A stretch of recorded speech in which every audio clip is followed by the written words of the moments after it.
বলো হুক্কা টানবো না, মাগরিবিতে যাওয়া যায়।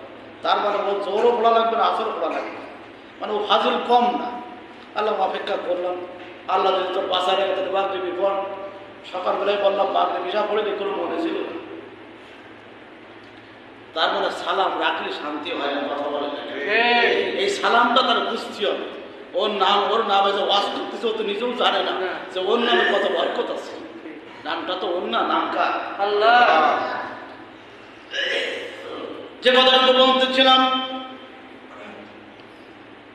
এবার সালামের 5 নম্বর ব্যাখ্যা বিশ্বনবী মুহাম্মদ রাসূলুল্লাহ সাল্লাল্লাহু আলাইহি ওয়াসাল্লাম সুন্দর করে বলছেন, এ ঘরের মালিক, এ ঘরের প্রধান, তুমি যখন ঘর এবং বাড়ির থেকে বের হবা, তুমি তোমার নিজের বিবি, তোমার সন্তানদেরকে বলবা আসসালামু আলাইকুম বলে তুমি চলে যাবে।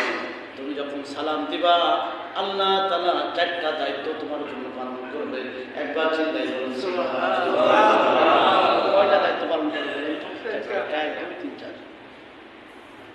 1 নম্বর দায়িত্ব হলো, আমার গোলাম আমার নাম উচ্চারণ করেছে, যখন ওই বাড়ির মালিক তার বিবিকে বলল ইয়া বিবি আসসালামু আলাইকুম, আমি আল্লাহ তাআলা দায়িত্ব নিলাম ওই বিবির সন্তান এবং বিবির বাড়ির সব ইবাদতের দায়িত্ব আমি আল্লাহ তাআলা শান্তি দিয়ে দিলাম। একবার জোরে বলুন সুবহানাল্লাহ। বিবি যখন বলবে ওয়া আলাইকুমুস সালাম, এই বাড়ি থেকে শুরু করে কাজ পর্যন্ত, সন্ধ্যা পর্যন্ত, চাকরি পর্যন্ত, ব্যবসা বাণিজ্য যত সময় বাইরে থাকুক না কেন, ওই বিবি যখন ওয়ালাইকুম সালাম বলেছে, সঙ্গে সঙ্গে আমি আল্লাহ তাআলা ওদের শান্তির ব্যবস্থা করে দিলাম। 3 নম্বর হলো, যখন ওই বাড়ির মালিক মোটরসাইকেল হোক, বাইসাইকেল হোক, হেঁটে যখন যাবে অথবা যেভাবে যাক না কেন, যখন যাবে, আমার আল্লাহ তাআলা বলেন লা ফাতাহনা আলাইহিম, আমি আল্লাহ তাআলা ওই যুবক বা ওই পুরুষ অথবা ওই মহিলার শান্তির ব্যবস্থা আমি আল্লাহ তাআলা নিজে নিলাম। ধরে বলুন সুবহানাল্লাহ। 4 নম্বর, আমি আল্লাহ তাআলা নিরাপত্তার দায়িত্ব দিলাম।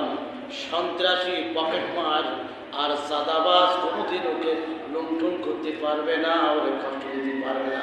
এ দায়িত্ব দুনিয়ার কোনো মানুষ নেই নাই, আমি আল্লাহ তাআলা নিয়ে নিলাম। এই কথাগুলো মনে একটু বানাই বলে দিলাম, তাই না? বানাই বলেছে না। 8 নম্বর আয়াত সূরা ইয়াসিনের, এ তো অনেক বড় ব্যাখ্যা। এই আয়াতের উপরে আমি গত বছর কুমিল্লা চান্দিনায় মাহফিল করলাম 2 ঘন্টা, শেষ করতে পারলাম না। আবারও এই বছর দাওয়াত হলো, ওই আয়াতের উপর তাফসীর করলাম, অন্য কোনো আয়াত না। ওরা পোস্টারে ঠিক ওই আয়াতটাই লিখে দিবে। আলহামদুলিল্লাহ, আলহামদুলিল্লাহ। এক আয়াত পড়তে পড়তে হাজার আয়াত চলে আসে। কোরআনে যে মজা আছে, কিছুটা কি বোঝেন আপনারা? কোরআনে যে মজা আছে এটা কি বোঝেন? কোরআনের আলোচনা ছাড়া আরাম পাবেন না। কোরআনের আলোচনা ছাড়া কোনো আরাম পাবেন না। কারণ বাকি যে কথাগুলো, অনেক কথা জোড়ায় জোড়ায় দিয়ে মেলাই দিতে হয়। এরপরে عن أمامة سلمة رضي الله تعالى عنها قالت قال رسول الله صلى الله عليه وسلم اللهم إنا نسألك علما نافعا ورزقا طيبا وعملا متقبلا رواه ابن ماجه أو كما قال عليه الصلاة والسلام বিশ্বনবী মুহাম্মদ রাসূলুল্লাহ সাল্লাল্লাহু আলাইহি ওয়াসাল্লাম বলেন আল্লাহুম্মা ইয়াবার আল্লাহ ইয়াবার হাত জুকার না দেখুন আল্লাহ ইয়াবার আল্লাহ আল্লাহুম্মা ইন্নী আসআলুকা নাফিআন মুরসিকান ইয়া আল্লাহ আপনার কাছে আমি আপনার কাছে কল্যাণ চাচ্ছি আপনি আমাকে কল্যাণ দান করেন যেটা ভালো ও আল্লাহ তুমি আমার জন্য দান করে দাও একবার জোরে বলুন আল্লাহুম্মা আমিন আল্লাহুম্মা ইন্নী আসআলুকা ইলমান নাফিআন ওয়া রিজকান ওয়া আল্লাহ আর তোমার রিজকান তাইয়িবান ও আল্লাহ তোমার কাছে দোয়া করছি আল্লাহ হালাল রিজিকের ব্যবস্থা করে দাও খাওয়ার সবাই খাওয়ার সময় খোদার যন্ত্রণা দিও না আল্লাহ। খোদা যখন লাগবে আল্লাহ খাওয়ার ব্যবস্থা তুমি করে দাও, এমন খাওয়ার ব্যবস্থা করে দিবা যে খাওয়াটা হবে হালাল। একবারে জোরে বলা যাবে কি সুবহানাল্লাহ। এবং পবিত্র খাওয়ার ব্যবস্থা করে দাও। আমি ছোট্ট ছোট্ট যে আমলগুলো করি আল্লাহ, ওই আমলগুলো তুমি কবুল করে আমার জীবনটা ধন্য করে দাও। আমি ছোট্ট ছোট্ট আমল করি।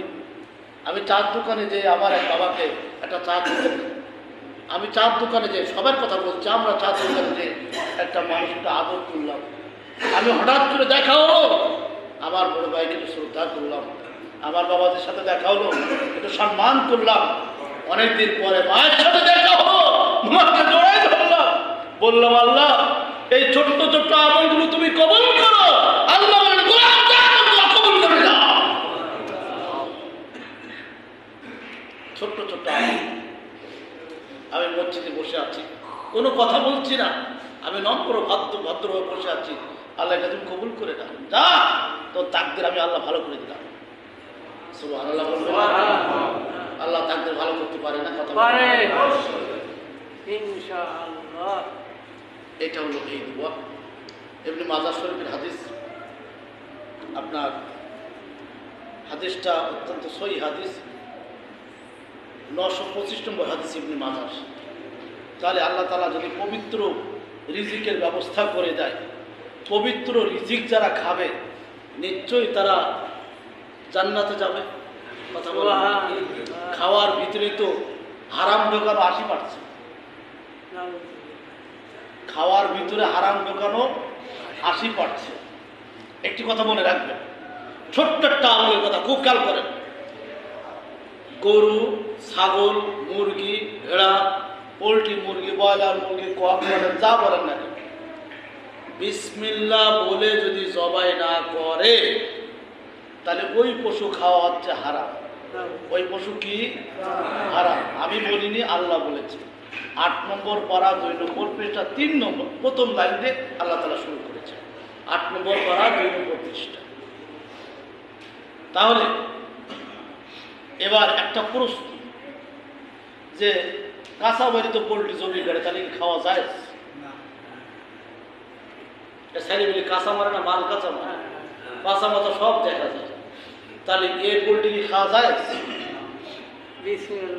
না না, বিসমিল্লাহ কাজে লাগবে না। ল্যাংটা হয়ে বিসমিল্লাহ বলে কাজে লাগে? কত ভালো লাগে না। হইলো কি ল্যাংটা? আমার মেয়া ভাই 88 সালে ঝড়ের সময় আজান দিলে তো আমার মনে আছে, কাঁচা মারে আজান দিল। তো ছোট মানুষ, আমি তো বুঝিনি।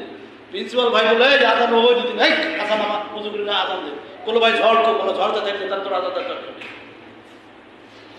তাহলে কাঁচা মেরে আজান দিলে সে আজানের কোনো মূল্য আছে না। তাহলে